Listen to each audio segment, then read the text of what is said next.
yapmamıştı. 10.000 sterlin peşinat, 60 ay vadeyle yeni yılda ödemeye başlayın. 62.000 sterlinden başlayan fiyatlarla. Olea.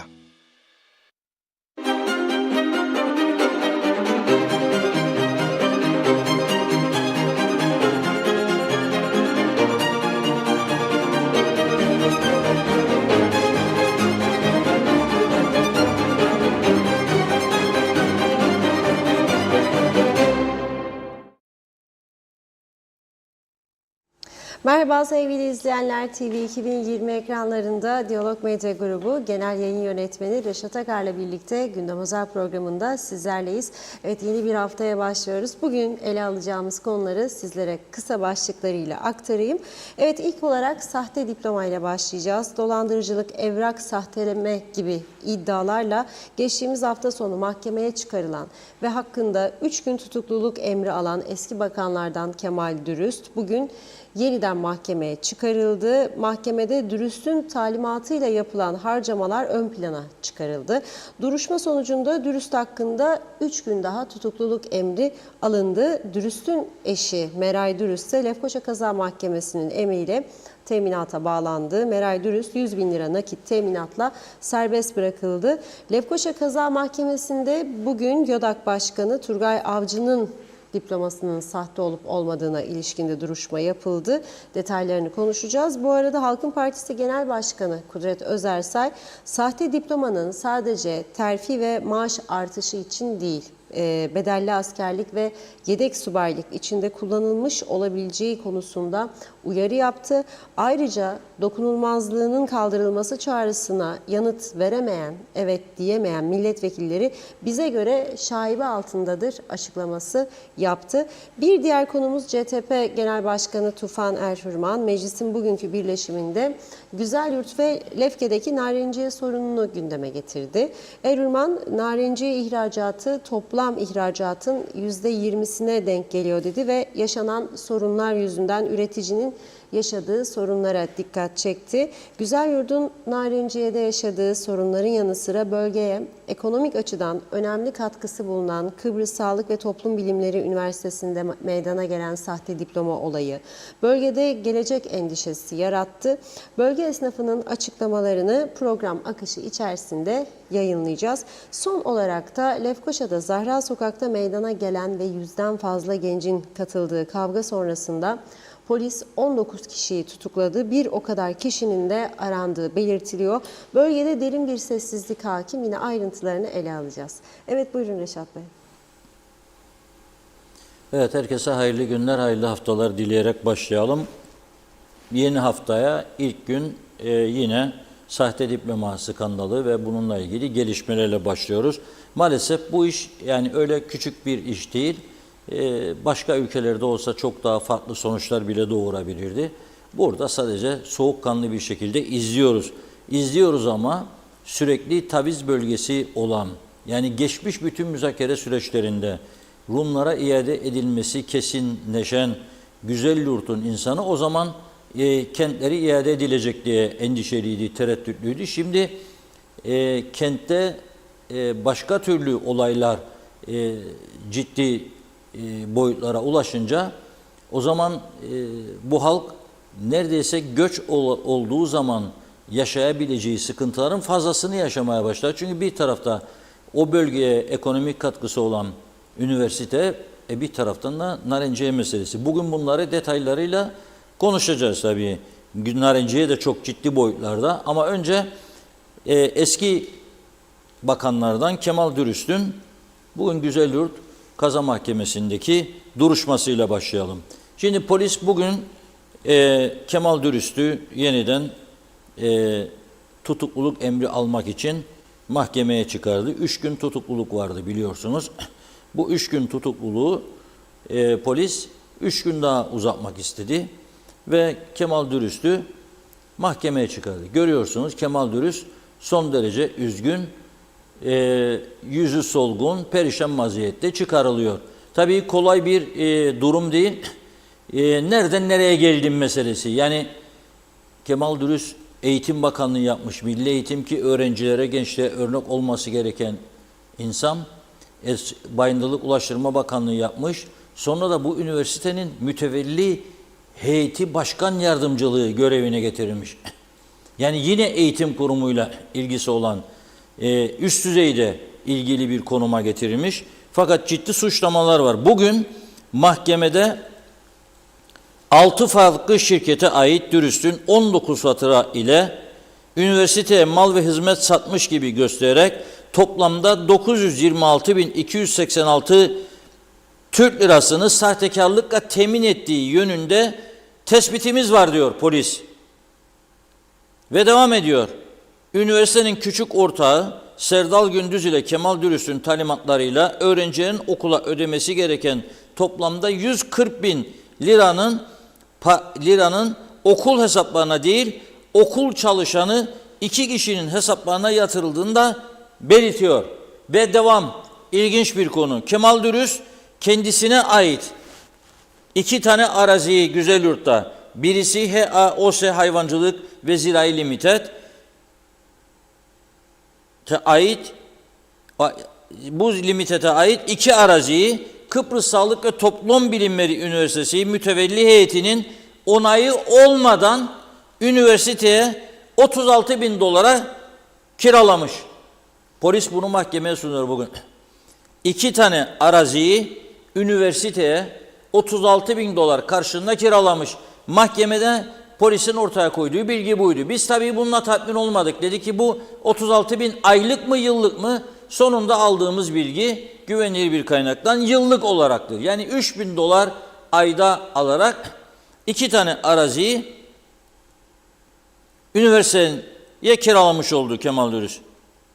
Bu bir başka ilginç olay ise 20 Eylül 2023 tarihinde, yani kısa bir süre önce,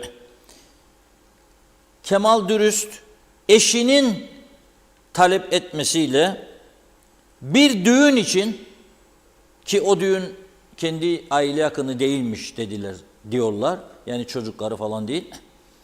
Bir düğün için okul hesabından 34.000 Türk lirası, biliyorsunuz Kıbrıs düğünlerinde pastiş modası vardır.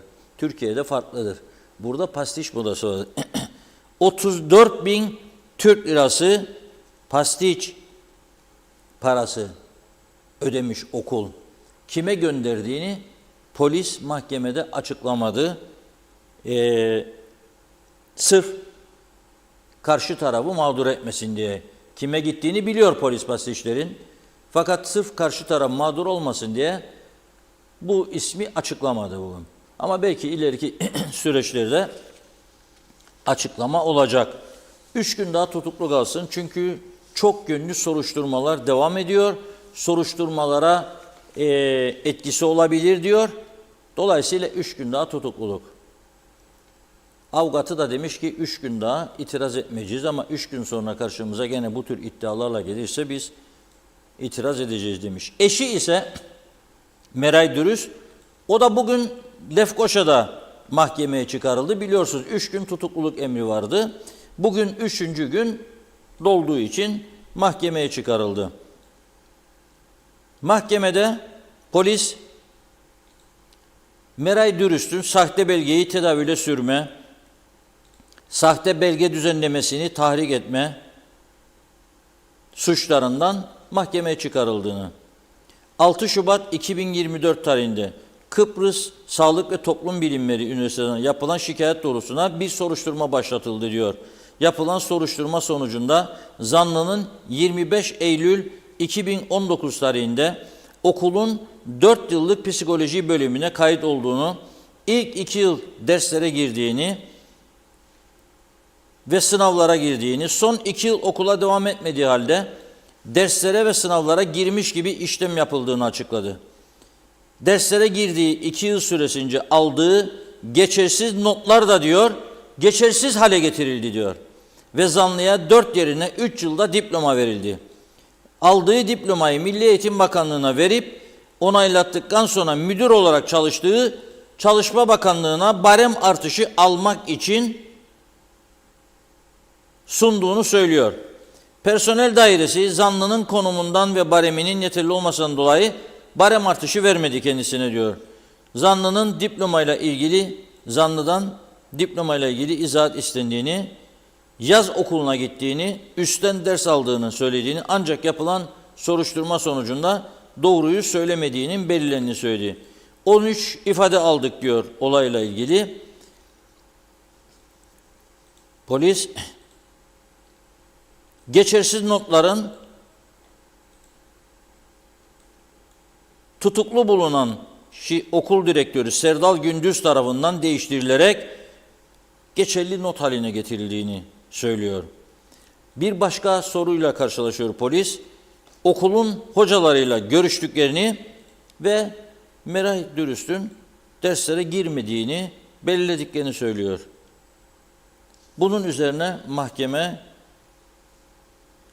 teminatla, ağır teminat koşullarıyla ileride yargılanmak üzere serbest kalmasını kararlaştırıyor. 100.000 Türk lirası şahsi kefalet veriyor Meray Hanım bugün. 2 kefilin de 750'şer bin kefalet senedi imzalamasını emir veriyor. 100.000 lirayı verip Meray Hanım serbest kalıyor. Fakat bir emir daha veriyor mahkeme. Her haftada bir gün ispatı vücut etmesini emrediyor. Haftada bir gün gidecek polis karakoluna ve ben buradayım, kaçmadım memleketten diyecek. Bugün tabii Lefkoşa Kaza Mahkemesi'nde Yüksek Öğretim Planlama, Denetleme ve Akreditasyon ve Koordinasyon Kurulu Başkanı, yani YÖDAK'ın başkanı Profesör Turgay Avcı'nın Beyrut Amerikan Üniversitesi'nden aldığı diploma konusu da ele alındı. Çünkü şikayet vardı, diploması sahte mi değil mi tartışılsın diye. Ama Turgay Bey geçtiğimiz hafta sonunda Beyrut Amerikan Üniversitesi'nden gelen bir bilgiyle diplomasının sahte olmadığını duyurmuştu zaten. Fakat bugün gerek Turgay Avcı gerekse Turgay Avcı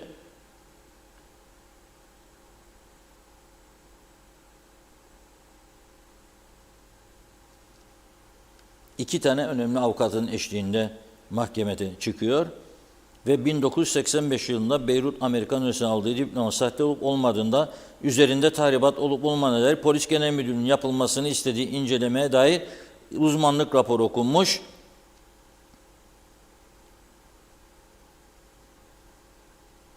Diplomanın üzerinde herhangi bir tahribata uğradığına dair herhangi bir bulguya rastlanmadığını söylüyor.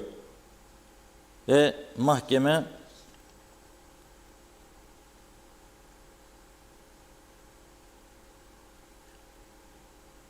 Polis Genel Müdürlüğü'nün diplomanın sahte olup olmadığına dair yapmış olduğu soruşturma neticesinin 10 gün içerisinde mahkemeye sunulmasına karar verdi. Duruşmayı da bu şekilde tarih vermeden erteledi. Şimdi biz kaç gündür bu sahte diplomayı hangi konudan ele alıyoruz? Ülke olarak. Yani terfi etmek için, daha yüksek maaş çekmek için bu amaçla alıyorlar diye konuşuyoruz. Fakat dün Kudret Özersay önemli bir konuya temas etti. Bu konuyu da bizi devamlı izleyenler bilecek. Devamlı gündeme getirdiğimiz bir konuydu.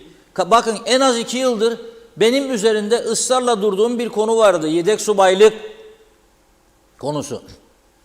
Şimdi Özersay diyor, bu diplomayı diyor sadece terfi ve maaş artışı için mi alıyorlar? Yoksa diyor yedek subaylık ve bedelli askerlik için kullananlar var mı? Hele bazı milletvekilleri diyor. Burada yani bir parti başkanı, üstelik bakanlık yapmış birisi, üstelik halen öğretim görevlisi olan bir kişi, yani hayali konuşması mümkün değildir. Konuşamaz. Zaten yapmaz bunu Özersay. Elinde herhalde bazı önemli bilgi ve belgeler vardır ki bu uyarıyı yapıyor. Diyor ki, asal şube, biliyorsunuz askerlikle ilgili şubedir, askeri şube. Asal şube diyor bunun araştırmasını yapmalı. Hangi milletvekilleri sahte diplomayla bedelli askerlik veya yedek subaylık hakkı elde etmiştir. Şimdi bu ciddi olay daha ciddi bir boyutlara gidiyor, onu gösteriyor. Çünkü bir taraftan devleti daha yüksek maaş alacak diye, ama biliyorsunuz geçtiğimiz haftalarda Kooperatif İşleri Mukayyidi Çelebi Ilık Bey 10.000 Türk lirası elde etmiş. Yani bu diploma şeyinden sonra, terfisinden sonra. Fakat 100.000 lira da o para yatırmak zorunda kaldı. Yani çok daha zararlı. Bu işin tabii şimdiki boyutu. Bundan sonrası ne olacak bilmiyoruz. Mahkeme ne karar verecek? Buna bizim karışma hakkımız yok. Mahkemenin vereceği karara herkes saygı duyar. Duymak zorunda zaten. Şimdi Özersay bir bu uyarıyı yapıyor, bir de bugün çağrı yapıyor.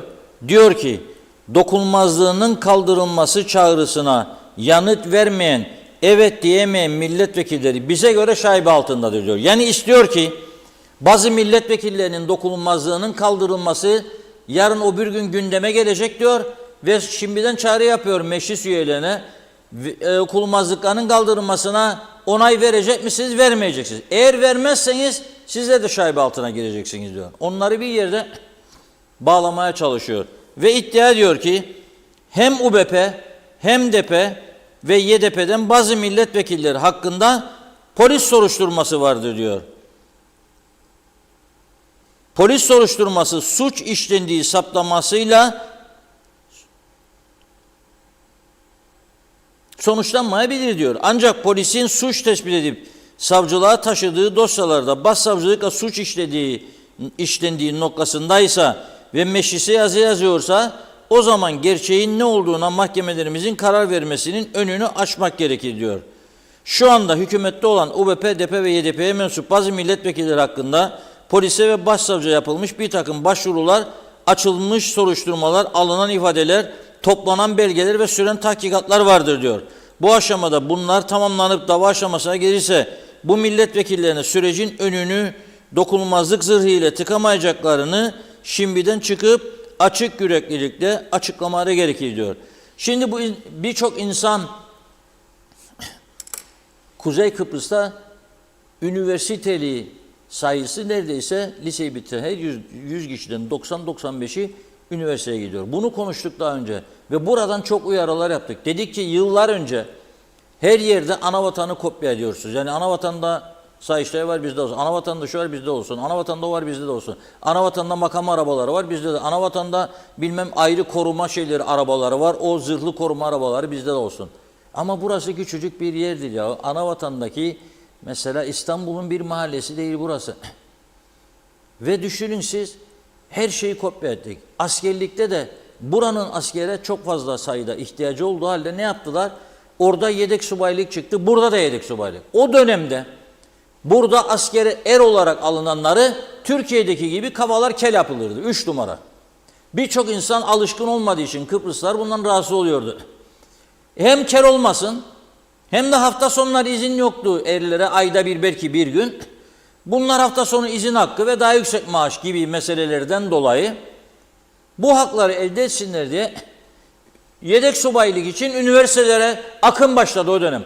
Hangi bölüm olursa olsun yeter ki bir diploma alalım, yedek subay yapalım. Erkekler için söylüyorum.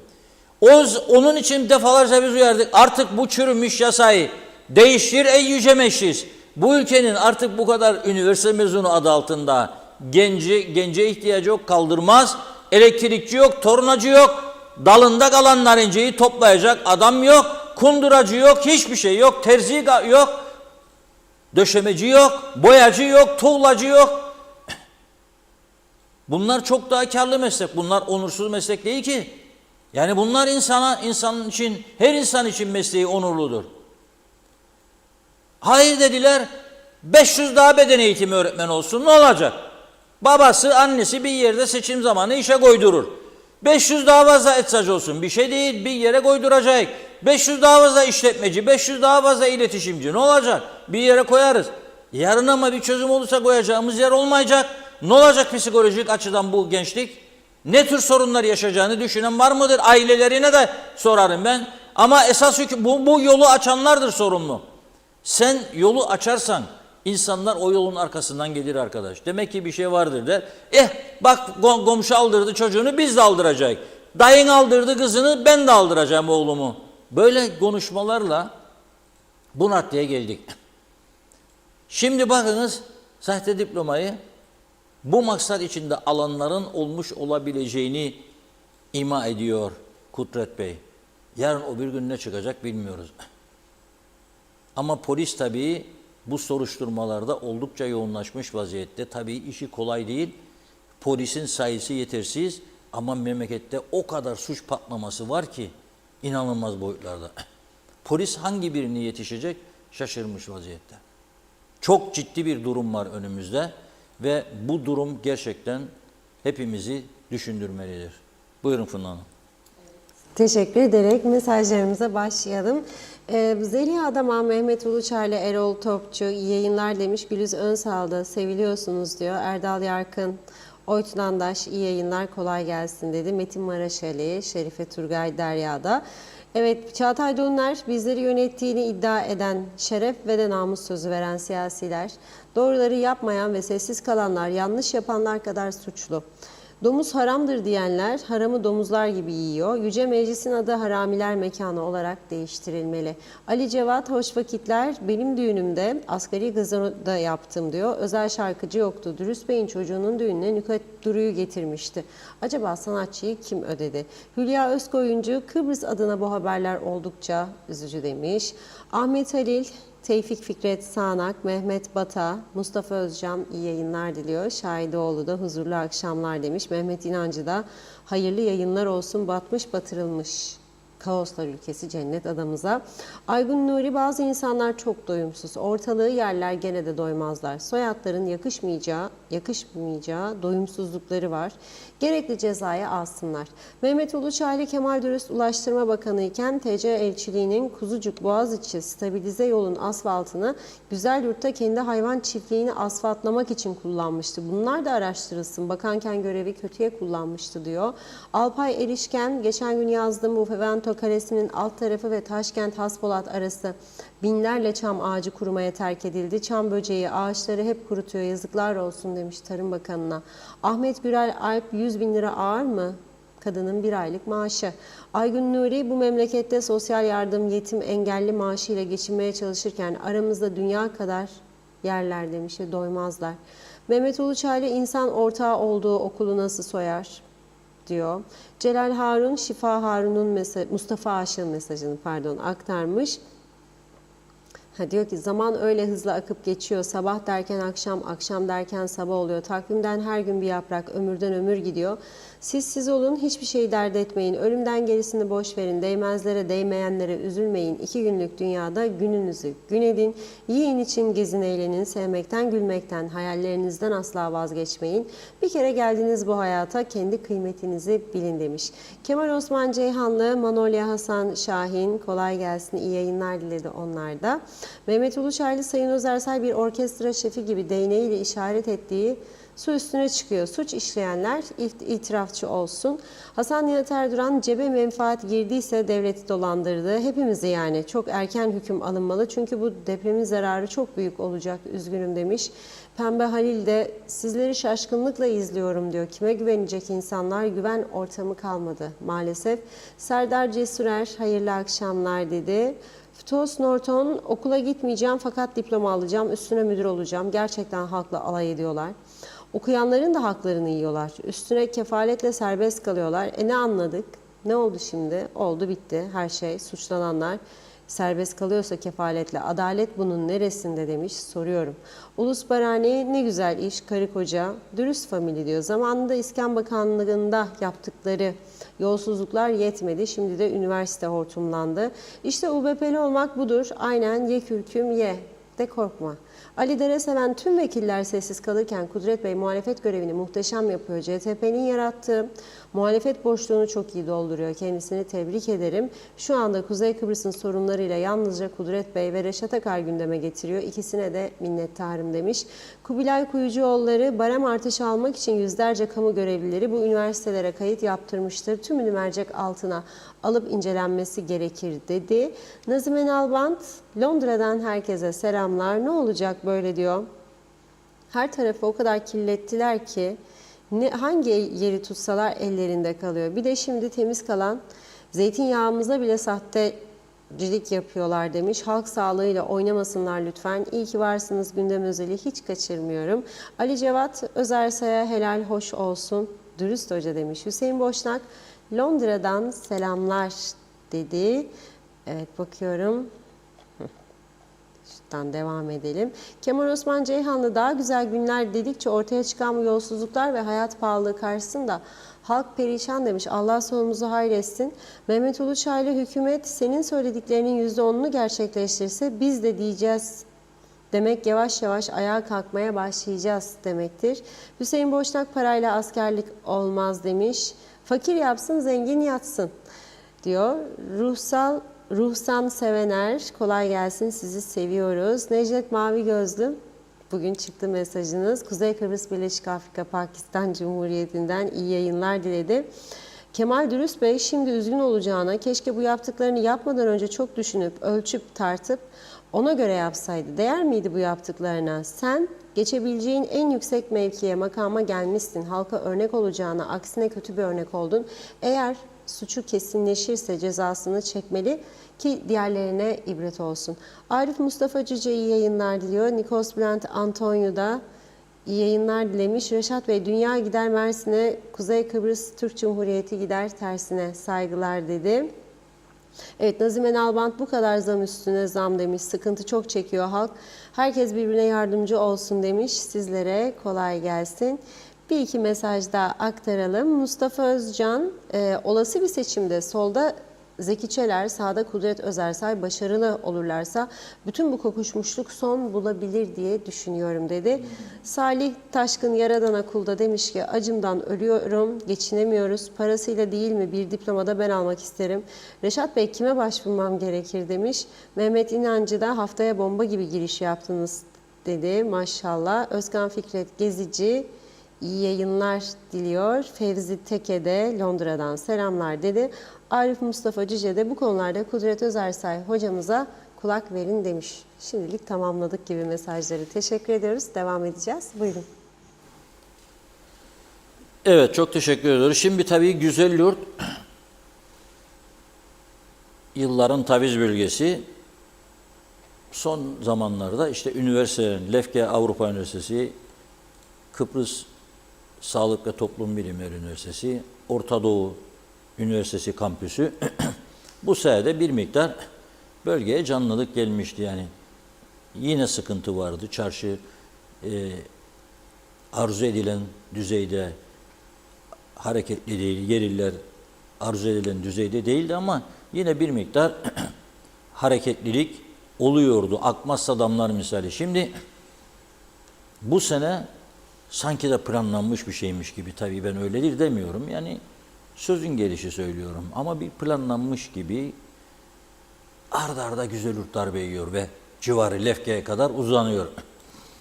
Şimdi Tufan Hoca, CTP heyeti hafta sonu Lefke'deydi. Önemli paylaşımlar yaptı. Bugün de mecliste konuyu gündeme getirdi Tufan Hoca. Diyor ki narenciye ihracatı toplam ihracatımızın %20'sine denk geliyor diyor.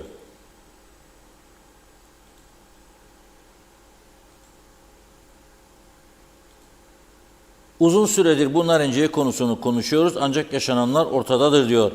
Mandora'nın cesedi ortada, buyurun cenaze namazına diyor. Narenciye ellere dökülüyor ama çok geçmiş yıllarda da böyle durumlar vardı. İhracat olmadığı zaman bu oluyor. Peki neden ihracat yapılamıyor? Çünkü narenciyede Türkiye'nin tehlike görerek kabul etmediği sorun var, böcek sorunu var. Veya olabilir ihmalle. Bu nedenle Türkiye dedi ki ben kapılarımı kapadım.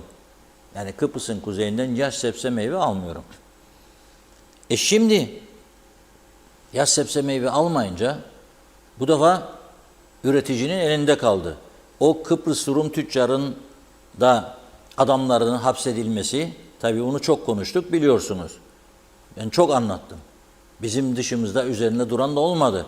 En keskin çözümcüler de durmadı. Çünkü burada ne vardır biliyor musunuz? Acaba o tarafı desteklersem bu taraftan ne kaybederim? Yani çünkü o Rum tüccarın mal alacağı kişileri gene Güzelurdun içindeki başka kişiler ihbar etti polise de gitti polis durdurdu. Adam dedi ki ben sizden dedi yüklü miktarda mandalina alacağım. 2 bahçeyi kapattı. Bahçeciler dedi ki alacaksın ama kesim yapacak işçi bulamıyoruz. Onu da getirin be Durkozlar dedi. Getirdi 9 tane Hintli koydu bahçeye toplamaya başladı. Kim haber verdi? Nereden bunun yasalarımıza, bana göre yasaların ezici bir çoğunluğu çürümüştür, geçersizdir aslında ama mecburdur mahkemeler bunu ve polis bunu örnek alarak yürümek zorundadır. Esas sorumlu Yüce Meclis'tir bana göre. Ne oldu? İhbar verdiler, polis de gitti. Siz nasıl geldiniz buraya dedi. Onlar da dedi, turist diye girdiniz Kuzey Kıbrıs Türk Cumhuriyeti'ne, forever tiyarensiye, yalan geçmez dedi. Ne yapacağım kardeşim? Yalan geçmez deyince çalışamazsınız dedi. Ya bu ülkenin çalışma bakanları şimdiki de gelmiş geçmiş tamamı da bize demiyor mu %40-45 kayıt dışı vardır, kaçakçılık vardır diye diyorlar. Bunu bilmez miyiz? Biz bilirik. Gözümüze bata bata malımızı alacak olan, para verecek olan adam geldi, girdi gözümüze. Bunu hazmedemedik. Ama polis diyor ben yasaya bakarım. Bana da ihbar var, mecburum görevimi yapayım. Yargı da ben de mecburum yasaya bakayım.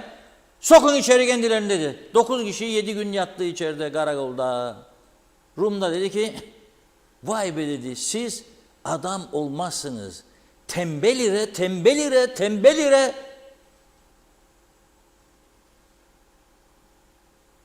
Ne oldu? O da kaldı tarlada. ondan 1-2 hafta önce Narenciye Üreticileri Birliği eylem kararı aldıydı. Ateşler yakacak dedi, bilmem ne dediler, 50'den başlayacak. Sonra vazgeçtik, anlaştık hükümetle dediler. Tarım Bakanı ikna etti onları. Şimdi benim aldığım bilgiye göre bu gece geniş kapsamlı bir toplantı yapıyorlarmış. Tüm bölgelerden insanları çağırıyorlar. Narenciye elde kaldı ne yapacak? Narenciye elde kaldı ne yapacak? Bugün Yüce Meclis öyle 1-2 saatlik toplantıda ele alınacak konu değil. Diploma skandalı da, Narenciye meselesi de günlerce sabahlara kadar konuşulması lazım. Bakar mısınız hale siz bugün? Bakın salona bakın. Bomboş. Narenciyeci bitti diye bir parti genel başkanı ana muhalefetleri konuşur. Gene boş salon. Öteki diploma skandalı konuşur. Gene boş salon. Gene boş salon. Bu mu ciddiyet ya? Memleket altımızdan kayıyor. Bu mu ciddiyet? İnsanlar perişanlık yaşıyor. Ciddiyet bu mu? Bu akşam toplantı yapacaklarmış. Beni bir arkadaş aradı. Vallahi istedikleri kadar toplantı yapsınlar dedim. Finito festa. Çünkü ne diyor? Bakın Tarım Bakanı diyor ki ya diyor alıp sıkacak diyor. Ama kapasitesi diyor Süplüvex'in bir noktadadır diyor. Sıkıp da meyve suyu yapıp da dağıtacaklar. Önemli. Ama diyor makine lazım. Sipariş vermişler. Bakın iyi dinleyin. Sipariş vermişler makine gelecekmişmiş. Da toplanacaklarmışlar da sıkacaklarmış da içme suyu, meyve suyu olarak satsınlar. Bu kadar zamandır bu ülkenin narenciyesini sıkacak, pazarlayacak bir sistem demek ki yok o da çürük. Süplüvex'in elinde ne varsa eskiden kalma ufacık tefecik onunla yürü diyorlar. Bu da neyi gösteriyor? Yıllardan beri bu ülkede hiçbir konuda uzun vadeli plan ve program yapılmadığını gösterir. Günübirlik Allah kerim amin. Türkiye'de pazardır alır ya bizden derler. Türkiye 7,5 milyon ton narenciye ihraç eden ülke durumuna geldi. Senin narenciyeye ihtiyacı yok ya. Sen düşün bunu. Yoktur. Kimi bulursan ona satman lazım. Kimi bulursan önünde satman lazım. O da olmadı. Şimdi üretici da, ihracatçı da, tüccarı da hepsi perişan. Ne olacak bu ülkenin hali? Bence Güzelurt'un işi çok zor artık. Lefken'inde en önemli gelir kaynağı narenciye. Fakat burada ben şey de görüyorum, kendi aralarındaki husumeti de görüyorum. Yani o kadar çok birlik var, narenciye üreticileri birliği var, narenciye ihracatçıları birliği var, narenciye bilmem toptancıları birliği var. Bir yıl örgütleri var. Fakat netice itibariyle sorun sıkıntılı. Ekonomi ve Enerji Bakanı bugün Olgun Amcaoğlu mecliste diyor ki Türkiye Cumhuriyeti ile geçtiğimiz yıl 3 milyar dolarlık ithalat yaptık Türkiye'den diyor. İyi dinleyin lütfen. Buna karşılık 170 milyon dolarlık ihracat yapabildik diyor. Aradaki fark korkunç. 3 milyar ithalat, 170 milyon ihracat. Çünkü neyin var satacak? Bir narenciye, o da işte bu. Peki bu böceğe karşı ne yapıldı? 2-3 gün erteledik biliyorsunuz çam kese böceği konusunu. Bugün geleceğiz çünkü hafta sonu videolar geldi, fotoğraflar geldi, yürekler acısı. Ormanları da kaybediyoruz. Ya bir insan bu kadar olabilir mi askeri harekatın 50. yılında? Bütün olanaklarının bir sıfırla çarpıldığı bir noktaya gelmek ne kadar acı verici bir şey. Olacak şey değil yani. Neyse bugün ekibimiz Güzelurt'ta mahkemeyi izledi tabii. Ömer Kadiroğlu havada, karada, denizde dedim ki sen bir de çarşıya dal bakalım bugün dedim. Böyle dolaş, taze ekmek kadayıfı bulursan ondan da benden birkaç tane götür. Bir sor bakalım bu üniversite olayı bir, narenciye olayı iki nasıl etkiledi Güzelurt çarşısını ve esnafını? O da gitti, röportajlarını yaptı. Şimdi ben de sizlerle birlikte onları izlemeye başlıyorum. Yıllardır süre gelen bir narenciye sıkıntısı var Güzelurt'ta. Şimdi bir de üniversiteyle ilgili yolsuzluk ve sahte diploma mevzusu çıktı. Bu iki durumu baktığınız zaman bu iki durum sizi, özelde sizi, genelde ise bölgeyi nasıl etkiliyor? Yani beni etkiler mi? Komşumu etkiliyorsa beni de etkiler. Benim bahçem yok. Dolayısıyla portakala altın diyorlardı. Maalesef şu anda gümüşün altına düştü. Gönlüm istiyor ki daha iyi yerlerde olsun. Ve buranın milli geliri bence portakal ve eğitim sektörüdür. Maalesef bizi idare eden kişiler bu konularda şahıslara yönelik faydalar sağlıyor ama topluma değil. Eğitim sektörüne gelince bence bu bir lekedir. Yaptılar mı yapmadılar ben onu bilmem ama şu anda eğer bu soruşturmalar devam ediliyorsa bende şöyle bir fikir var. Daha doğrusu atasözümüzdür. Ateşin olmadığı yerde duman çıkmaz. Demek ki bir şey vardır. Eğitim sektörüne özellikle ki bizim ülkemiz eğitim, üniversite üzerine genellikle şu anda yoğunlaşmış, turizm falan. Buna kim zarar veriyorsa en büyük cezayla yargılanması lazım. Senin adamın, benim adamım demeyeceksiniz. Artık senin benim adamım kalkacak. Kişilere değil, bütün topluma. Sağı, solu, siyasi görüşü ne isterse olsun. Çünkü ben şu anda bu ülke için emekliyim ama ülke için uğraşıyorum. Üretim yapıyorsam, tüketimden daha fazla üretim yapmaya çalışıyorsam beni desteklemeli. Ben gidip başkasının elini, ayağını öpmeme gerek yok. Anlatabildim mi? Hakkını alabilmek. Evet. Benim anlayışım budur. Eğitim sektöründeki bu kara lekeyi sürenler kim ise bunlar en ağır şekilde cezalandırılması, narenciye de mutlaka ve mutlaka bir çaresini bulacak. Eğer hükümetsem ben bulacağım arkadaşım. Evet. Sen ülkeyi yönetmeye talipsin, senelerdir de talipsin ve bir sistem kuramadın. Hem üreticiyim hem kontraktörüm. 40 yıldır bu işi yapıyorum, işçi getiriyoruz. Ve geçenlerde bir toplantı oldu burada. Tüccarlarla, kontraktörlerle ben bir konuşmayı orada yaptım. Biz 1977'de 160 bin ton narincemiz vardı Valencia. 60 bin ton greyfurt vardı. 30 bin ton limon vardı. 30 bin tona yapamız vardı. Diğer dağlar hariç. Ve biz bu malı hep biz keserdik. Kıbrıslılar keserdik, kendimiz keserdik.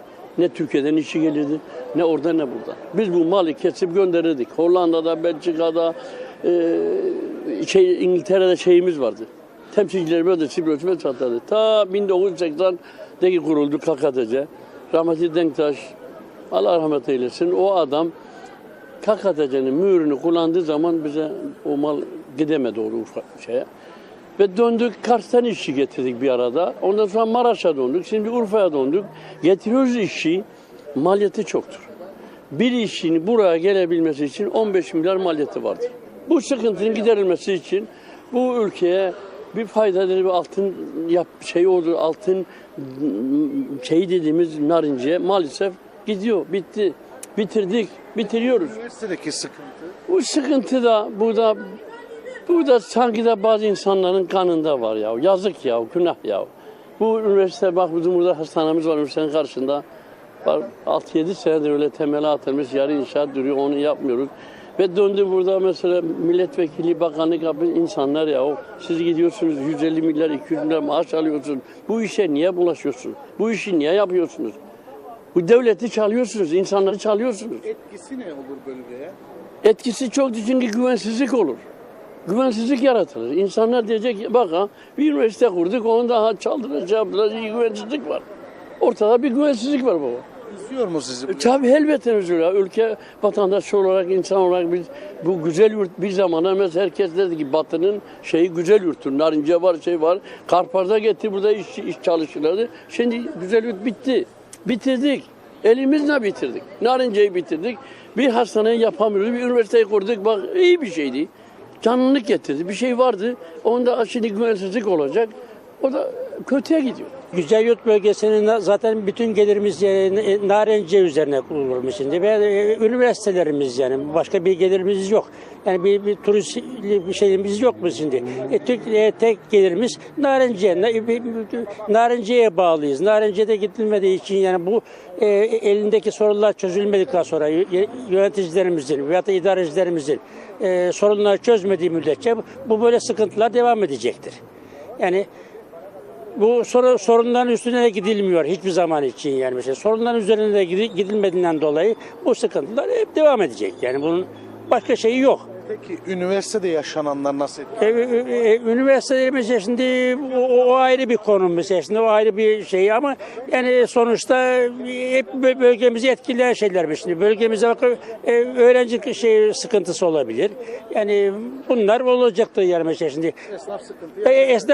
Esnaf sıkıntı yaşayacak yani. Bu bölgemiz gene mağdur olacak sonuçta yani mesela şimdi.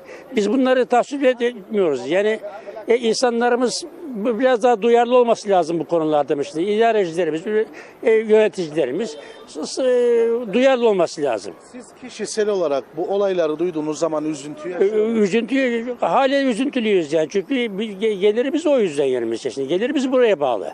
Yani çıkarlarımız buraya bağlı sonuçta yani. Başka bir şey değil.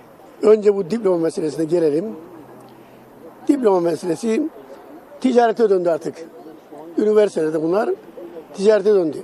Üniversitenin başlarına getirdikleri yöneticiler yapıyor bu işi. Hatta üniversitenin ortaklarından biri de bu işin içinde, görüyorsunuz. Bu artık demek ki yozlaştı. Ortaklar birbirine gaz katmaya başladı. Şimdi bu memlekette kimin diploması sağlam, kimin sahte, bunu artık ayırt etmek çok zor. Geriye dönük araştırılmamış, bulamazlar. Adam diplomasını almış, yurt dışına gitmiş, memleketine gitmiş, işe girmiş. Nasıl olacak bu iş? Bu artık kökünden çözülmez bu iş. Çok zor. Çok zor. bölgenize eksisi ne olur?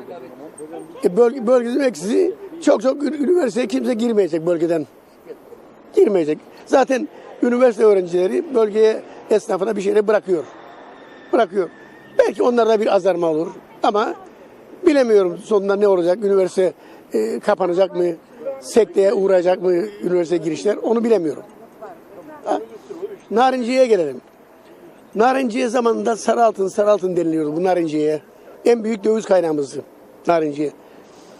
Yıllar içinde bu bazı trendler gösterdi. Yükseldi, düştü, yükseldi, düştü fiyatlar. Üreticiler kimi zaman memnun oldu, kimi zaman olmadı. Ama bugüne değin gelindi fakat bugünkü kadar zorluk çekmedi bu üretici. Çekmedi. Ama bugün üretici maliyetlerini alamıyor. Maliyetler yüksek. Ürünün fiyatı düşük, ürünü alan yok. Devletimiz 15 bin kota vermişler, 15 bin ton ihraç edilecek. Niye 15 bin ton? Ben şunu bağlıyorum bunu, Türkiye narinciye üreticileri baş kaldırdı bu işe, buradan gitmesin, onlarınki satılsın diye. Hastalıkmış, bu hastalığa ben inanmıyorum. Kesinlikle bu hastalığa ben inanmıyorum. Bu hastalık sadece narinciyede mi gidiyor? Bir sürü tırlar başka mal taşıyor, gidip geliyor. Onlar vasıtasıyla gitmiyor mu? Gidiyor. Gidiyor. Dolayısıyla o da bir safsata. Üretici mağdur durumdadır. Üretici ne yapacağını bilmiyor. Narinciye üretici birlikleri de burada suçlu. Neden suçlu? Sen bize de narinciye üretici birliklerine de kota ver. İhracat izni ver. Biz de yapalım. Ama bunun için uğraşan yok. Herkes kolayına bakıyor. Şimdi bu yıl narinciyenin kötü yılı diyelim. Bir hastalığın dedikodusu veya gerçeği varsa eğer, Türkiye buradaki narinciyeye kapısını kapadı. Bu narinciyenin artık ölümü demektir bana göre. Çünkü eğer siz 10 milyar masraf ettiyseniz ve size verir 5 milyar, bu sizin iflasınız demektir. Gelecek sene içinde bakmamak için sizin hareketinizi, motivasyonunuzu durdurur demektir. Oturup bu güzel yurdun akıbetinin ne olacağını düşünmeleri lazım. Yani burada 35 bin insan vardı, düştük 20 bin insana. Bu narinciyeye dayalıdır burada kalanların çoğu. Bir de memuriyete dayanır. Şimdi dolayısıyla bir de üniversitelerimiz var. Onlar da tutuyor bizi biraz ayakta ama narinciyeden sonra eğer sorarsanız bana ne olacak bu üniversitelerin hali? Hoppala derim. Biz bu üniversitenin açılışını dört gözle bekledik. Saatte olaylar oldu. Diploma yolsuzlukları oldu. Polis takibindedir olay. Biz şimdi doğru yaptı, eğer yapmışsa doğru yapmadı. Bunu yanlış yaptı. Halkın gözünde o güzel itibarını kaybetti. Yani yarın aklansa bile bu leke onun alnında duracak. Üzgünüm.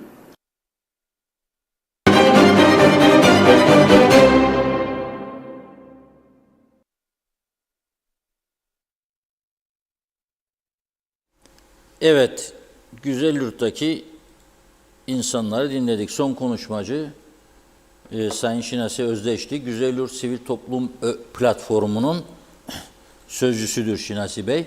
Konuya da çok vakıf. Güzelyurt'un bütün sorunlarını bilen, sürekli irdeleyen, konuşan birisiydi. Yazık oldu diyor. Yazık oldu ama şunu da kabul edelim. Biz yaşanan bütün sıkıntılarda biraz da kendi kendimizi sorgulamalıyız. Bakın,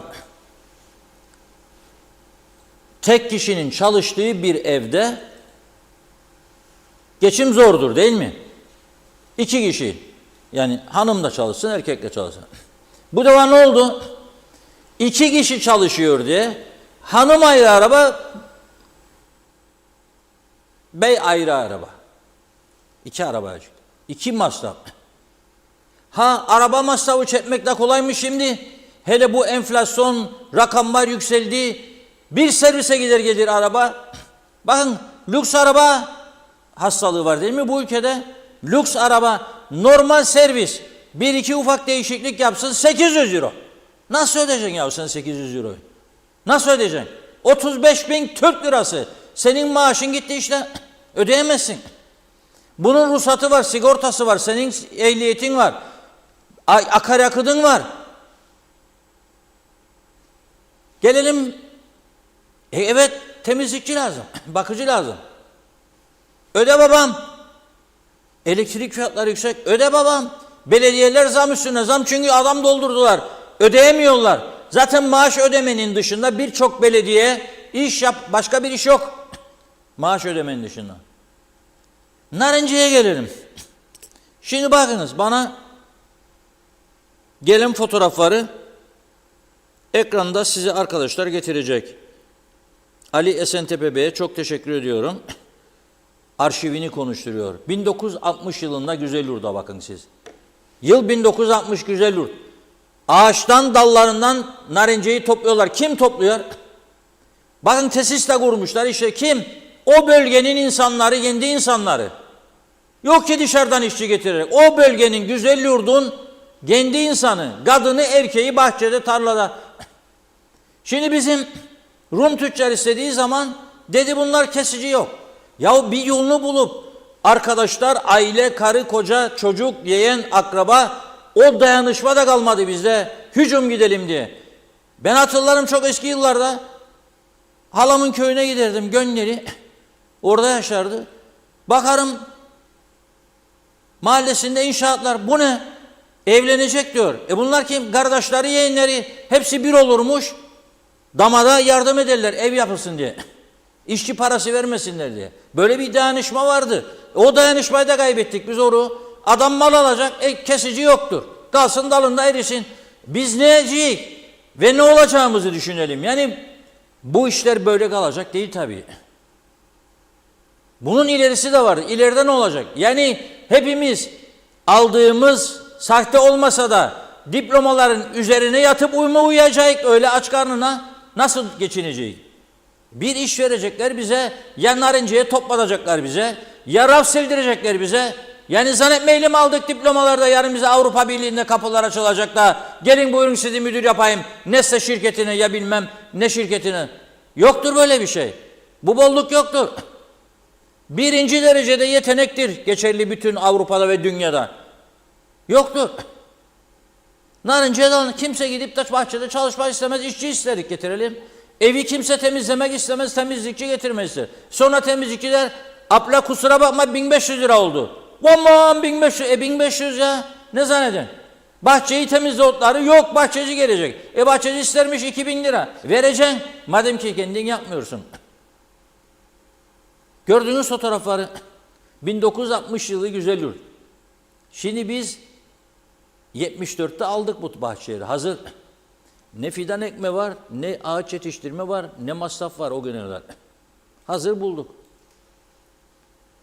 Sonunda ben sadece meslek hayatımda şunu hatırlarım. Devamlı problem, devamlı problem. Şimdi diyorlar Güzelyurt'takiler, bir Asil Nadir vardı, bir zamanlar kurtardı bizi. Ama Asil Nadir zamanında da grev üstüne grev mahvettiydiniz adamları. Babası kanser oldu, öldüydü. İrfan Nadir Bey, Allah rahmet eylesin. Şimdi Güzelyurt bundan sonraki müzakerelerde taviz olarak verilsin mi, önerilsin mi, önerilmesin mi bunu düşünmeye başlarım. Fena olmaz. Bunu düşünmeye başlarım. Şimdi ben sadece şu aşamada polisin çok ciddi sıkıntılar içerisinde olduğunu görüyorum. Çok olay var. Geçtiğimiz hafta Perşembe akşamı Lefkoşa'nın yeni eğlence mekanı Zahra Sokak. Belediye başkanı da açıklama yaptı. Zahra Sokak'ı yedirmeyik dedi. Oralara yatırım yaptılar. Daha çok bar, kafe falan filan. Orada bir olaylar çıktı. O olay gecesinin video görüntülerini şimdi ekrana getiriyorum size. Sonra üzerinde konuşalım.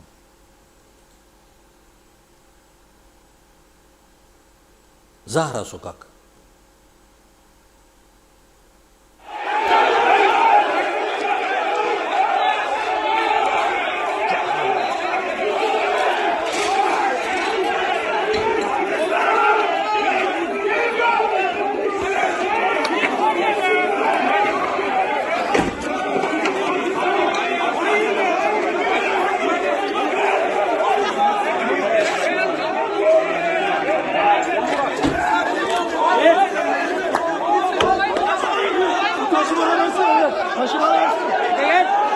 Aşağı düşeceğim. Ne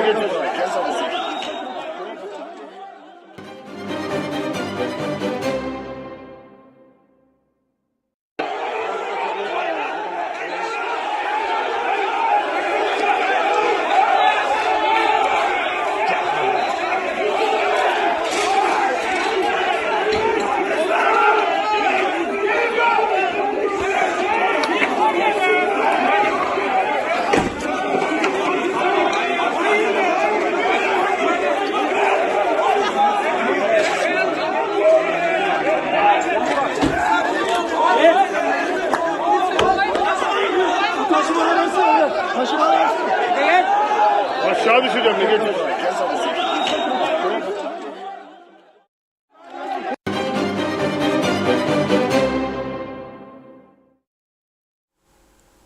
Evet, olay bu.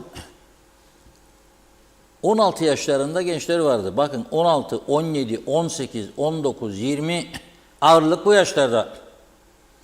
Bir grup gitmiş, kafeteryacı demiş ki alamam sizi.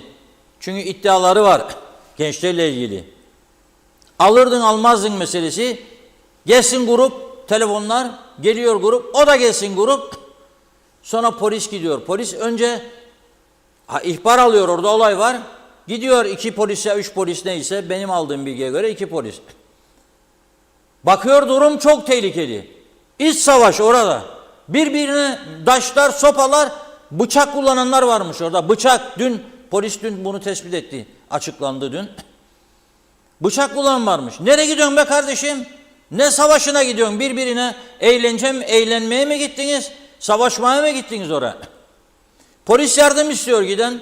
Yardım ekibi geliyor. Bakın o da yetmiyor. Polisin kafasına da taş vuranlar varmış. Ve polis şimdi arıyor bunları ama düşünün aradan kaç gün geçti. Perşembe gecesi oldu. Cuma, cumartesi, pazar, bugün 4. gün. 19 kişi tutuklayabildi daha. Polis aradığı 20 kişi daha var en az. En az 20 kişi daha arıyor. 19 kişi, nerede bu diğer 20 kişi? Nereye saklandı? Sonra bu olaylar neden oluyor? Ya bu anlaşılır gibi değil. Eğlence, şimdi bugün gönderdik, o görüntüler var, Apo gitti bugün. Zahra Sokak. Aslında tarihi bir bölge. Hemen Detra Palas'ın üstü. Orası tarihi binalar var, restore edilmiş, kafe var. Olsun olmasın demiyorum ben. Rum tarafında da var. Lokmacıyı geçer geçmez Detra'nın bir arka sokağı, 2 arka sokağı, bir hali kafeleri var, küçük küçük restoranlar var, barlar var. Yollardan nargile içen Araplar var. Ama böyle olaylar olmuyor. Böyle düşmanca sanki birbirine insanlar. Bu nasıl bir mesele? Ne oldu bu ülke böyle? Hiç burada polis ve yargı hiç kimsenin gözünün yaşına bakmaması lazım. Gerek olursa deport. Hiç gözünün yaşına bakmaması lazım. Bu ülke kaldırmaz bunu. Bakın şimdi ben yorumlarda görüyorum. Gala 2 tane önemli sektörümüz kaldıydı. Nedir? Turizm, üniversite. Üniversite şimdi ağır bir darbeyi yemiş oluyor mu bundan? Bence oluyor. Ağır bir darbe yemiş oluyor. Şimdi Türkiye'deki ana babalar bunu okuduğu zaman ne kadar güven duyacak? Ya bizim çocuk herhalde okula gitmiyor. Gece gündüz barlarda, marlarda. Diploma alıyor. Bu acaba? Bütün üniversiteler böyledir demiyorum. İyi üniversiteler de zarar verdi diyorum. Ve verecek. Yerine ne koyacağız bu kaybettiğimizin? Turizm. Bu olaylar bize ne kadar zarar veriyor? Çünkü aynı zamanda turizm için de önemli bir sektördür eğitim. Nedir? Aileleri gelir çocuklarını görsün, gider otelde kalır. Nedir? Çarşıya çıkar, alışveriş yapar. Lokantacı çalışır, esnaf çalışır. Bir yığın lokanta açıldı, kafe açıldı bu ülkede. Son zamanlarda bakıyorum birçok lokanta can çekişmeye başladı. Müşteri yok. Hem bağlılık, insanlarda para azaldı, hem turist azaldı. Fiyatlarınızı bir kontrolden geçirin diyor lokmacıdan gelenler. Her geldiğimizde farklı fiyat. Çünkü o da diyor ki ben pahalı alırım diyor. Devamlı zam geliyor diyor. Meşrubata zam, suya zam, içeceklere zam. Bir de kendi kendimize yaptıklarımız var. Bir zeytinyağı yayınlamadığımız videosu vardı. Bulursanız arkadaşlar. Bizim burada devlet tahlil laboratuvarımız var değil mi? Güzel. Binası yandı. Kaç yıl oldu? 6 yıl falan. Hemen tamir edileceğiydi. Şuydu buydu. Ne oldu? Araştırma komitesi kurmuşlar. Yüce Meclis'te. Neden yandı bu bina diye. Sonuç 0'a 0, 50'e 0. bir parti diğerini suçluyor, diğeri diğerini. Çünkü iki partinin de milletvekilleri, elemanları o bakanlıktan geçmiş. Yani Sağlık Bakanlığı yapmış. Kimdir sorumlu bu işte? Bulunamıyor. Bulunamadı nice.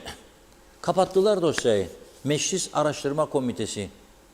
Sonuç bu. Hala bina orada. Ne oldu? Devlet laboratuvarı taşındı veteriner dairesinin içine. Bir küçük yerde yapabildiğini yapıyor. Ama zeytinyağını gerçekten zeytinyağı mı yoksa sahte mi? Onun da sahtesi var. Sadece diplomanın değil. Zeytinyağının da sahtesi var. Suyun da sahtesi var. Onun için kanser patlaması var ama kimse konuşmuyor, korkuyorlar. Aman onu gücendirme, aman bunu gücendirme. Tamam da ölüyor ama insanlar. Ölüyor. Herkesi etkiliyor bu durum. 61 çeşit zeytinyağı gönderilmiş Türkiye'ye. Neticeyi açıklamıyorlar. Ben bekliyorum. Kime dokunursa dokunsun ucu açıklamak zorundasınız, yapmasınlar. 19 tane zeytinyağı sahte çıkmış. Sahte. Yani bunu ben söylemiyorum.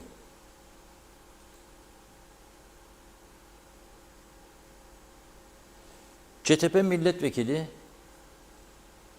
Kürşat Hanım geçen hafta bizim haber müdürümüz Özlem Hanım'ın konuydu. Orada bu konuyu gündeme getirdi. Sonra biz araştırdık. Dediler ki vardır öyle bir şey. Sonuç açıklanacak. Ne zaman? Ha bu arada 4 aydır bu yağ piyasada kullanılıyormuş. 4 aydır kullanılıyor. İşte öyle aradan çekler gönderdiler insanlar tükettikten sonra. Biz de tükettik belki de büyük bir ihtimalle. Çünkü adını duyduğum ve şimdi açıklayamayacağım. Önce Tarım Bakanlığı açıklayacak bunu, mecburdur ve Sağlık Bakanlığı. Mecburdurlar. Ondan sonra ben söyleyeceğim. Kullanıp kullanmadığımızı enayi gibi. Ben de kullandım. Yerli yağ dedim, destek olsun dedim, aldım. Ama olmaz bu iş. Yani sen beni paramla zehirleyeceksin. İçine başka maddeler karıştırıyorlar mı zeytinyağını? Yazık günah değil mi ya bu kadar bağlı ürün ve zeytinyağı. Akdeniz uzun ömürlü yaşam, sağlıklı yaşam diyorlar bize. O kısa bölümünü verelim arkadaşlar. Yaşanan sıkıntılar ve tahşiş, sahtelenme konuları. Şimdi bunlarla ilgili de Tarım Bakanlığı biliyorsun ki zeytin ve zeytinyağı ürünleriyle ilgili bir yasa geçirdi Haziran ayında. Burada bu ülke şartlarında şu anda laboratuvarlar vesaireler olmadığı için, bütçede ayrılmadığı için bu tahlillerin yapılması Türkiye'de yaptırılıyor. Bir bakıyorum elime geçen raporlara, Şubat ayında gönderilen 66 numunenin 19'u tahşişli, uygun olmayan ürün. Bu ürünler Ekim-Kasım aylarında piyasaya sunuldu. Otellere verildi, marketlere verildi ve tüketildi de çoğu. Bu konuda daha önceden sabıkalı olan tahşişli ürün piyasaya sunan isimler var. Yine bu isimlerin ürünlerinde tahşiş bulunuyor. Nedir bu tahşiş? Bunların, mesela siz zeytinyağı pahalı bir yağdır. Zeytinyağı karıştırılıyor başka yağlarla, ayçiçek yağıyla vesaireyle. Saf ne değil oluyor? yani. Saf değil içerisine. Ve mesela güneyde nasıl yapılıyor? İki fiyatta zeytinyağı var. Biri saf, fiyatı yüksek, diğeri de belirtiliyor etikette ki karıştırılmış ve uygun fiyata. %100 değil yani. Burada bizde ne oluyor? Siz gidiyorsunuz sağlıklı bir yağdır diye zeytinyağı, dünyanın parasını ödüyorsunuz, alıyorsunuz ve %50'si ayçiçek yağı oluyor vesaire gibi. Daha da kötüsü 2 yıl önceki zeytinler, satılmayan bildiğiniz sofralık zeytin sıkıma gönderiliyor, yağ çıkarılıyor ve bu toksik madde, yani insanın kanserojen diyelim, kanserojen madde içeriğine dönüşen maddeyle birlikte zeytinyağı haline döndürülüyor ve insan hayatında tehdit eden bir hale geliyor. Bu tür yağların da içinde bulunduğu iddialar var ki gelen raporları da gördüm, uygun değil diye. Şimdi bir devletin en büyük görevi nedir? İnsanların gıda güvenliğini de sağlama. Kanser oranları bu ülkede bu kadar artmışken, sahtecilik bu kadar artmışken, siz bu konuda yasa yapmışsınız. Gerekli tüzükler, laboratuvar ortamlarını sağlayıp da zeytinyağı biliyorsunuz önemli bir de ihraç ürünümüzdür aynı zamanda yeşilat tüzüğü üzerinden. Bu noktalarda gerekli denetimlerin gerektiği zamanda yapılmaması da ciddi sıkıntılar yaratıyor.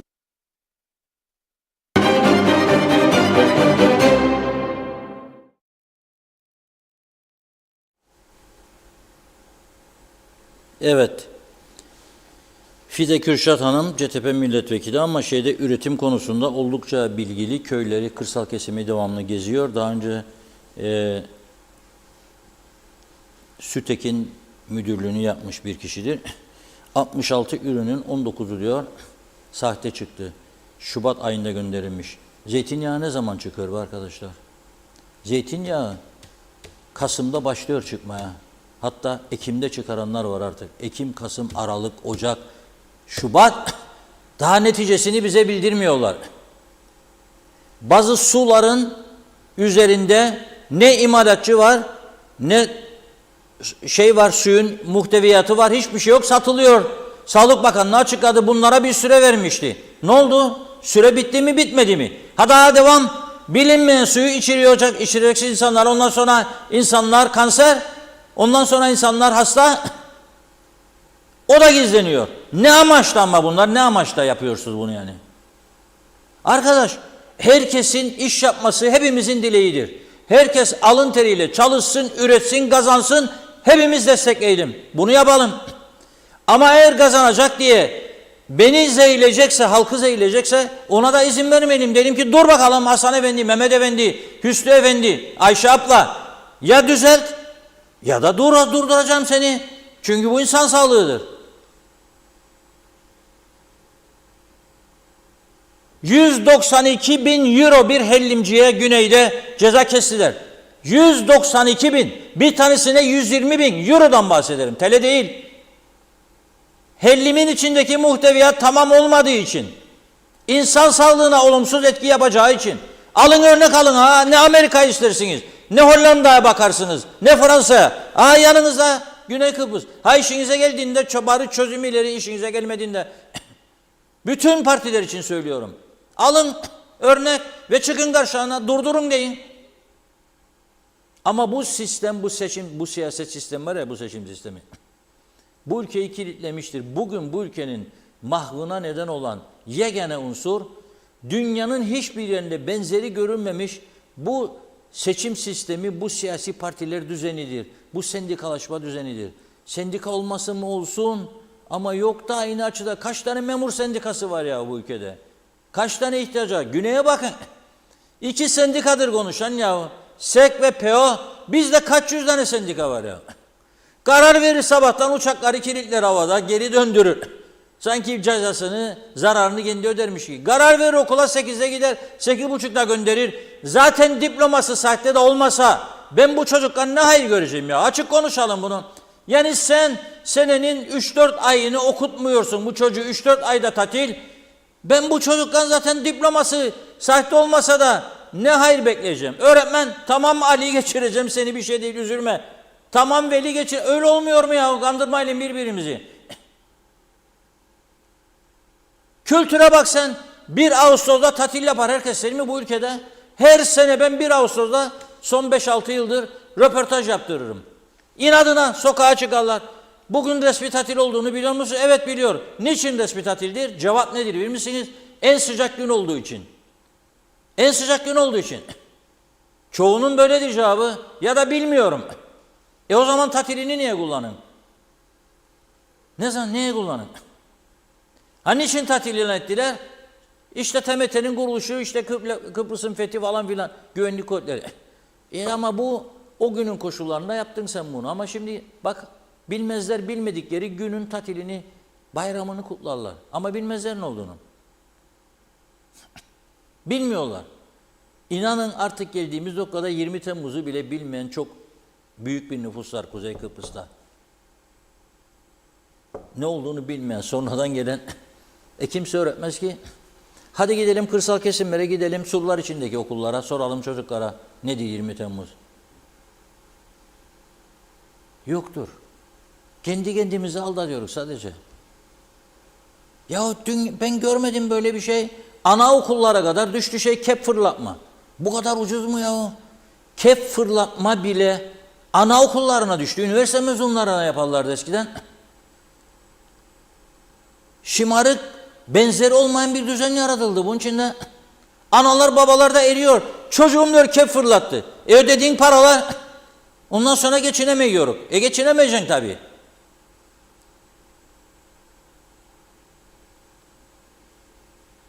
Bakın ben dün pazar günü geçtim Güney Kıbrıs'a. Ünlü bir market var. Eskiden orada Türk sayısı pazar günü gittiğimde orada bir ilaççı var. Ben ilacı aldım çıktım. Bir ilaç almam lazımdı. Holanet Baret vardır. Reklama ihtiyacı yok. Çünkü İngiltere'nin en güçlü Boots'tan sonra en önemli ilaç vitaminler üzerinde firmasıdır. Güneyde şubesi var Alfa'nın içinde. Çok sayıda Kıbrıslı Türk gördüm. Kaldıramıyorlardı kıyma poşetlerini. Ciddi söylüyorum. Ama yadırgamadım. Yadırgamadım. Sen burada adama 600 lira verin, orada 280 alıyor. Yadırgamadım, yadırgayamam. Bunu da çözemediler hala. Peki ne kaldı? Ne kaldı? Zeytinyağı, söylüyorum sahte diploma gibi. Narenciye eridi kaldı tarlada. Et kaydı güneye. Daima şimdi çok hoşuma gitti bu. Sipariş verilmiş meyve sıkacağı makineleri. Da gelsinmişmiş. Da sıksınlarmışmış. En çağdaş konsantre tesisini yine zamanında Sanzes, Asil Nadine'in şirketi kurmuştu Güzelyurt'a. Sezar'ın hakkını Sezar'a vermek lazım. Benim çizgim budur. Aradan kaç sene geçerse geçsin. Ne yaptılar onu? Aldılar elinden. Niçin? O sıkıntıya girdiğinde iflas ettirdiler kendisini. Şu İngiltere'de veya etti. Çalışanların sigorta borcunu ödememiş, sigorta primlerini diye birkaç ay. Ona karşılık aldılar bütün tesisleri elinden. Ne yaptılar ondan sonra orayı? Batırdılar. Bırak çalıştırsınlar, ödesinler. Hem geriye dönük. Yok. Ne hayır eder, ne de hayır ettirir bu millet birbirini. Esas sorun budur. Siyasallaşma ve öteki partiden olanı güçümseme, o da onu güçümseme, o onurumcu, o onu milliyetçi, şöven, ırkçı falan. Ve bizi getirdikleri noktaya bakın siz. Yarın bir noktaya gelecek, herkesin elinde diploma, fakat paramparça olmuş, birbirini sevmeyen ve ezilme noktasına gelmiş bir toplum. Çok üzücü. Neyse bu Zahra Sokak. Ne olacak bu iş? Meclis bugün gene boş. Gösterdim size salonu. Ama bu ülkede polisin üstüne araba sürenler var. Bu ülkede ehliyetsiz araba kullananlar var. Bakın bugün Diyalog'un 1. sayfasında ehliyetsiz, ruhsatsız araba kullanan genç sürücü Lefkoşa-Girne yolunda bariyere çarpıp uçmuş, tekrar gelip bariyerin üstüne. Bu fotoğraf. 25 yaşında bir sürücü üstelik. Ne ehliyeti var, ne aracın ruhsatı var, ne de muayenesi var. Nasıl olur bu iş? Neden bu cesareti, nereden bulurlar? Devlet korumakla mükelleftir. Vatandaşın da bu ülkede yaşayanı da. Nasıl koruyacaksın? Caydırıcı önlem olarak koruyacaksın. Cezaları ağırlaştıracaksın. Denetimleri artıracaksın. O da yok. Ve bir ilk daha çıktı karşımıza bugün. Onu nereye bırakıyorum biliyor musunuz? Mesajlardan sonraya bırakıyorum. Çünkü çok birikti mesajlar. Çok önemli bir konu. Bugün ortaya çıkarıldı. Bugüne kadar benzerini görmediğimiz bir durum. Belki vardı ama biz görmüyorduk. Duyulmamıştı veya polis ortaya çıkarmamıştı. Bitirsin mesajlar Funda Hanım, konuşalım. Hadi bakalım. Evet, Salih Muğlalı'da kalmıştık. Sahte olmayan ne kaldı acaba diyor. Birbirine selam vermek bile çıkarı yoksa zor selam alırsın. Mehmet İnancı ülke bomba yuvası oldu Reşat Bey'e. Gidişat çok kötü demiş. Çağatay Dolunay devlet sahte olursa herhalde zeytinyağı da sahte olur diyor. Celal Harun dünyanın malını götüren yoktur. Dürüst ol, insan ol, gerisini boş ver. Çalışmadan yiyip oturan çoktur. Kimi başa gelir soyar devletini, hırsız olur hiçe sayar milleti, yüzü kara hiç düşünmez ahireti, sakın hırsız olma gerisini boş ver demiş. Helal kazanıp ye, kara gezme, ak olup gez yüzünle, haram lokma çalıp yeme ağzınla, terlemeden zengin olayım deme, biraz vicdanlı ol, kul hakkı yeme, görmediğin şeyi ben gördüm deme, yalandan uzak dur, gerisini boş ver, gücenip darılma, yapacağın işte olmasın hile, arkandan konuşup söverler sana, yeter ki insan ol, gerisini boş ver. Şenol Tatlıcıoğlu iyi yayınlar diliyor. Oktay Değirmencioğlu önümüzdeki seçimlerde Kudret Hoca en çok oyu almalı. Helal olsun. Mehmet Ali Özdemir iyi yayınlar dilemiş o da. İsmet Ezel ah KKTC vah KKTC diyor. Salih Muğlalı güzel yurt zaten hep şımardı. Şimdi tamamen her şey atılı olacak. Hep üvey evlat muamelesi demiş. Mehmet İnancı, devlet 19 zeytinyağını sahteleyen üreticiyi derhal ifşa etmeli. Günah bu halka diyor. Bir diğer mesajında da Hüseyin Güral Kofalı'nın mesajını aktarmış. Ülkenin gidişatına bir anlam veremiyorum. Yollar bozuk, zeytinyağları sahte çıktı, diploma skandalı. Nereye gidiyoruz Reşat Bey?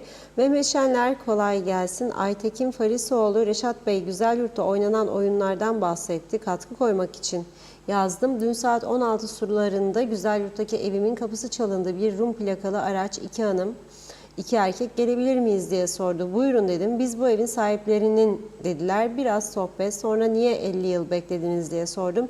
Zaman değişti. Her an evimize gelebiliriz dediler. Yorum size ait. Mehmet Uluşaylı meclis oturumlarını izliyorum. Koltuklar boş.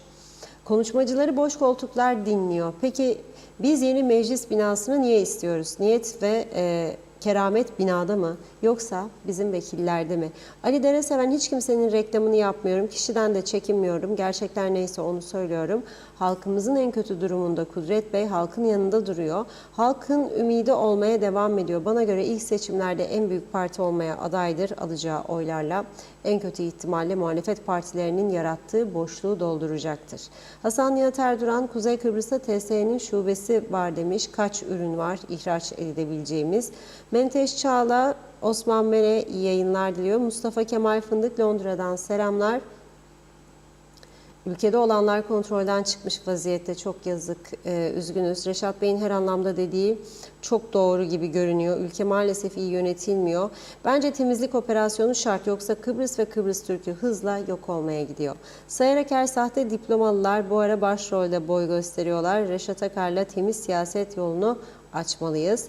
Fikret Gönlübol iyi yayınlar diledi. Arif Mustafa Cüce sırayla emlak sektörünü, narenciye sektörünü ve eğitim sektörünü de bitiriyorlar. Ayşe Güner Mertcan, ülkemizdeki yolsuzluklar meydana çıkarılarak yapanlar cezalanırsa er veya geç doğru yola çıkacağız demektir. Londura'dan Güner Bey'in mesajıydı bu. Mehmet Salih Tombul, Hilat Siva ile birlikte izliyoruz. Gerçekten de Güzelyurt bölgemiz her geçen gün hızla hüsrana uğruyor. Yarın ola hayrola.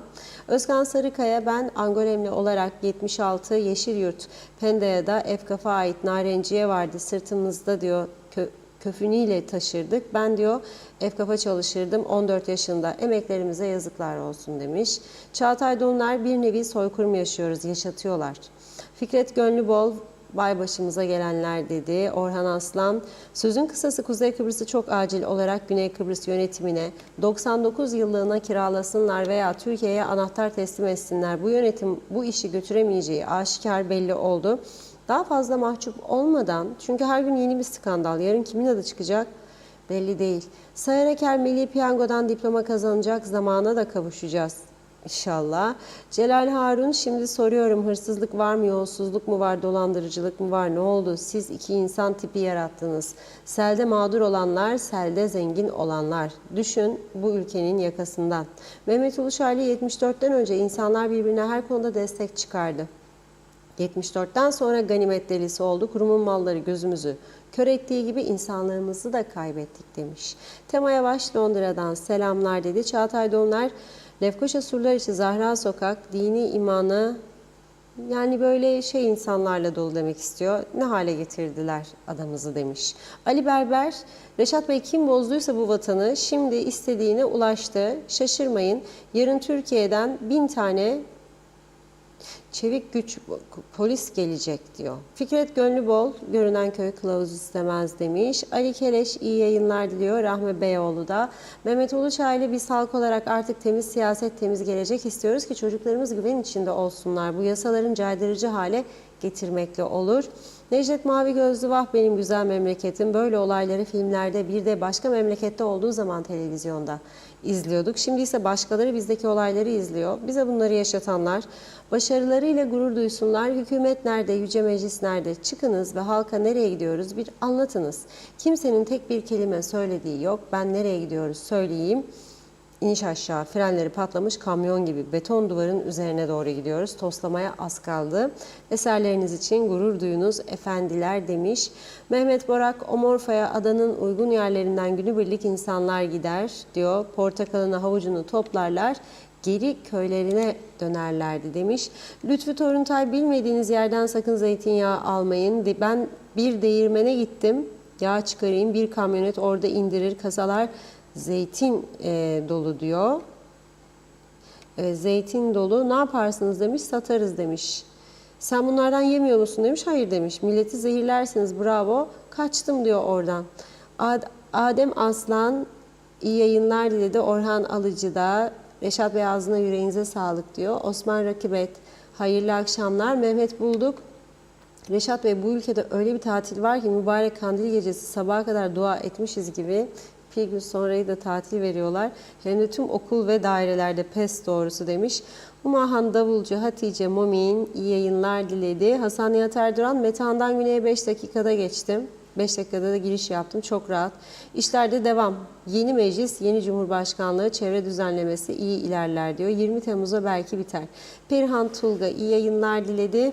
Birkaç mesaj daha okuyalım. Salih Mullalı, arabaların bu kadar artması yakında arabayı sürecek bir karış yol bile kalmayacak diyor. Irmak Hastürk iyi çalışmalar diledi. O da Fevzi Mehmetçioğlu da, Hatice Cihanlı da, Sayın Özersel'e saygımız var. Fazla ölmeyelim. Dörtlü hükümeti bozarak hem kendi partisine hem de bugünü yaşıyoruz demiş. Ömer Tolga Beyoğlu da iyi yayınlar diledi. Niyazi İnancı, güvenlik kuvvetleri el atması lazım ülkede yaşanan suçlara diyor. Zannediyorum tamamladık. Teşekkür ediyoruz. Buyurun.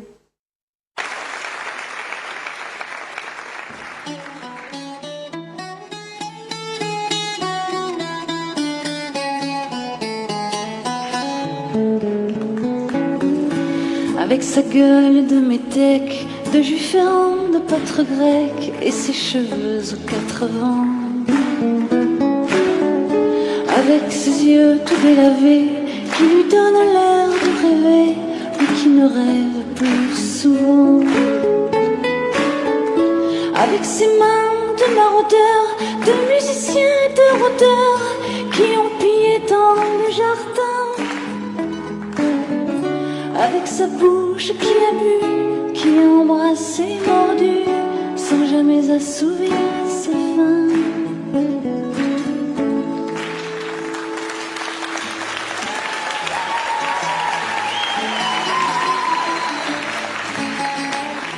Bonsoir Georges.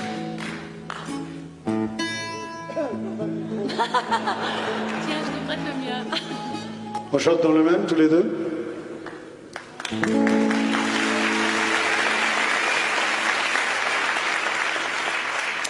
Alors la chorégraphie est de Roger Cardwell. avec ma gueule de métèque, de juif errant, de pâtre grec, de voleur et de vagabond. avec ma peau qui s'est frottée au soleil de tous les étés et tous ceux qui portaient jupons. Avec mon cœur qui a su faire souffrir autant qu'il a souffert, sans pour cela faire une histoire. Avec mon âme qui n'a plus la moindre chance de salut pour éviter le purgatoire. Avec ma gueule de métèque, de juif errant, de pâtre grec et mes cheveux en 80. Je viendrai ma douce captive, mon âme sœur, ma source vive, je viendrai boire tes 20 ans. Et je serai prince de sang, rêveur ou bien adolescent, comme il te plaira de choisir. Et nous ferons de chaque jour toute une éternité d'amour que nous vivrons à en mourir. Et nous ferons de chaque jour Toute une éternité d'amour que nous vivrons à en mourir.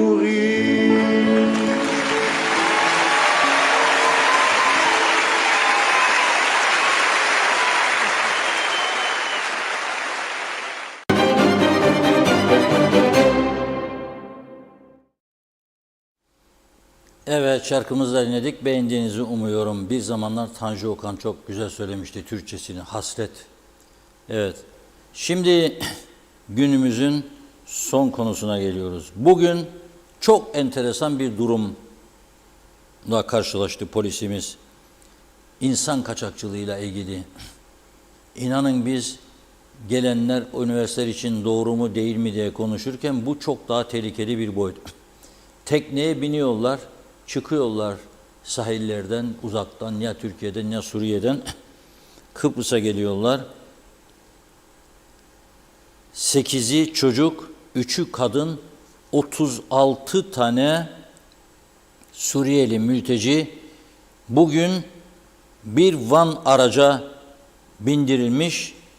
Van araç da çekici araca yüklenerek, arızalı süsü vererek Güney Kıbrıs'a geçirilmek üzere yola çıkarılmış. Düşünün siz çekicileri var ya, kaza yaptığınızda bildiriyorsunuz. Gelip arabayı çekiyor.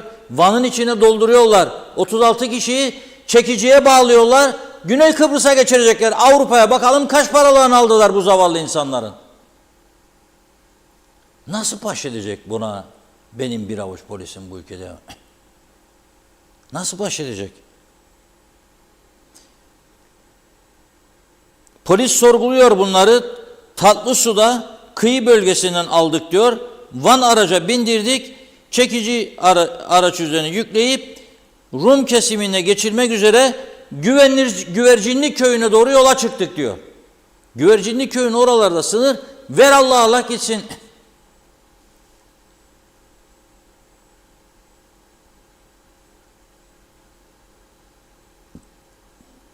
Kişi başı 3.500 dolar karşılığında Mersin'den tekneye bindirilerek gönderilmiş bunlar. Kişi başı 3.500 dolar.